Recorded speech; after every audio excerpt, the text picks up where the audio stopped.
તો ચાલો સીધા જ મુદ્દા પર આવીએ. આજના આ ખાસ સત્રમાં સ્વાગત છે, જ્યાં આપણે મેઇન્સ પરીક્ષા માટે સંક્ષેપીકરણ એટલે કે પ્રેસી રાઇટિંગમાં માસ્ટરી કેવી રીતે મેળવવી તેની સચોટ પદ્ધતિ ડીકોડ કરવાના છે. સ્પર્ધાત્મક પરીક્ષાઓમાં આ એક એવો ટોપિક છે જે દેખાવમાં એકદમ સરળ લાગે, પણ પેપર લખતી વખતે સૌથી વધુ પરસેવો છડાવી દે છે, ખરું ને? હવે એક મોટો પ્રશ્ન એ થાય કે વિષયની બધી જ ખબર હોવા છતાં ઉમેદવારો આમાં માર્ક્સ કેમ ગુમાવે છે?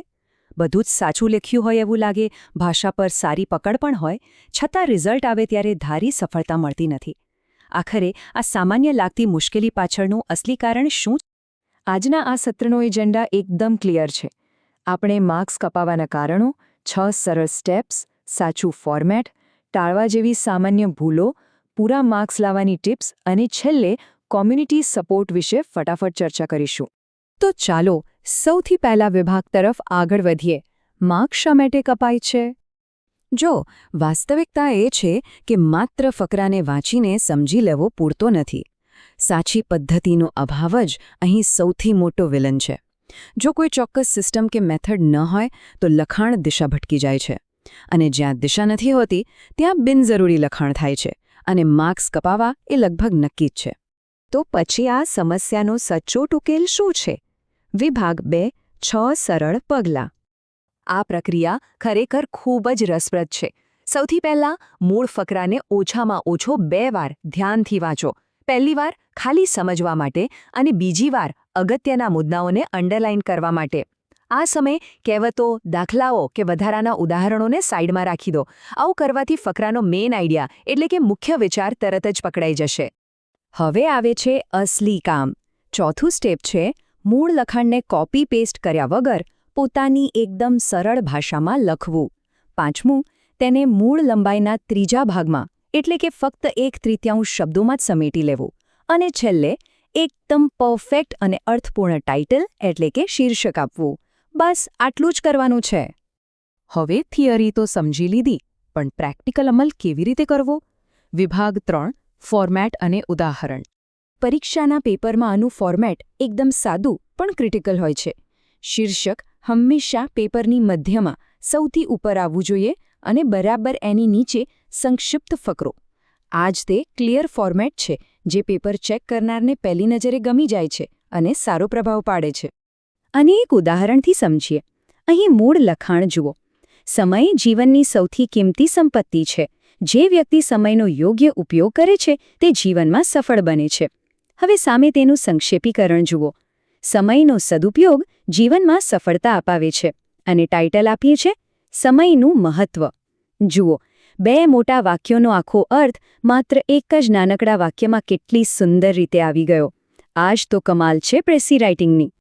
હવે વિભાગ 4, સામાન્ય ભૂલો. આ એવા ખાડાઓ છે જે દેખાતા નથી પણ માર્ક્સ જરૂર પાડી દે છે.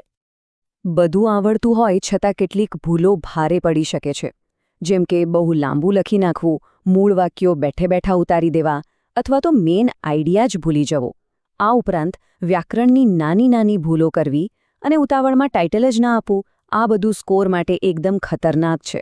એટલે આનાથી તો ખાસ બચવાનું છે. ચાલો હવે આપણે સૌથી કામની વાત કરીએ. વિભાગ 5, પૂરા માર્ક્સ માટેની ટિપ્સ. આ અમુક એવી ફાસ્ટ ટિપ્સ છે જે પૂરા માર્ક્સનું સેટિંગ કરી આપે છે.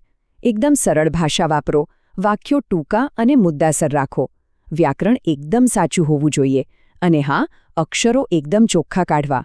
અને સૌથી મોટી ગેમ ચેન્જર ટિપ, છેલ્લે આખો જવાબ એકવાર ફરીથી વાંચી જવો. મોટાભાગની ઉતાવળિયા ભૂલો અહીં જ પકડાઈ જાય છે. તૈયારી ક્યારે એકલા અને યોગ્ય માર્ગદર્શન વિના ન થઈ શકે. તેથી વિભાગ 6, કોમ્યુનિટી સપોર્ટ. સાચું માર્ગદર્શન અને યોગ્ય વાતાવરણ માટે ગુજ્જુ સ્ટડી ઝોન એક પરફેક્ટ પ્લેટફોર્મ છે. આવા એક સક્રિય ગ્રુપ સાથે જોડાયેલા રહેવાથી તૈયારીને એક સાચી દિશા અને જબરદસ્ત કોન્ફિડન્સ મળે છે. અત્યારના આ ડિજિટલ જમાનામાં સ્માર્ટ તૈયારી કરવી હોય તો ઇન્સ્ટાગ્રામ અને ટેલિગ્રામ પર ગુજ્જુ સ્ટડી ઝોન સાથે જોડાવવું એકદમ જરૂરી છે. ત્યાં મળતી દૈનિક અપડેટ્સ આપણને બીજા લાખો ઉમેદવારો કરતાં હંમેશા એક ડગલું આગળ રાખે છે.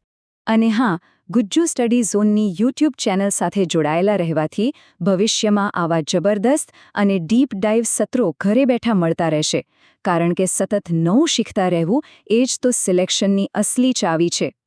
તો હવે વિચારો, જેમ આપણે જોયું કે પ્રેસી રાઇટિંગ એટલે ટૂંકમાં વાત પતાવવી, એ જ રીતે આ સ્માર્ટ મેથડ આપણો પરીક્ષામાં કેટલો બધો કિંમતી સમય બચાવશે. શું આપણે આ નવી અને પાવરફુલ પદ્ધતિનો ઉપયોગ આવનારી મેન્સમાં એ નિર્ણાયક મિનિટો બચાવવા માટે કરીશું ખરા? આ એક પ્રશ્ન સાથે આજના સત્રને અહીં જ વિરામ આપીએ છીએ. આશા છે કે આ માહિતી ખૂબ જ ઉપયોગી સાબિત થશે. શીખતા રહો અને આગળ વધતા રહો.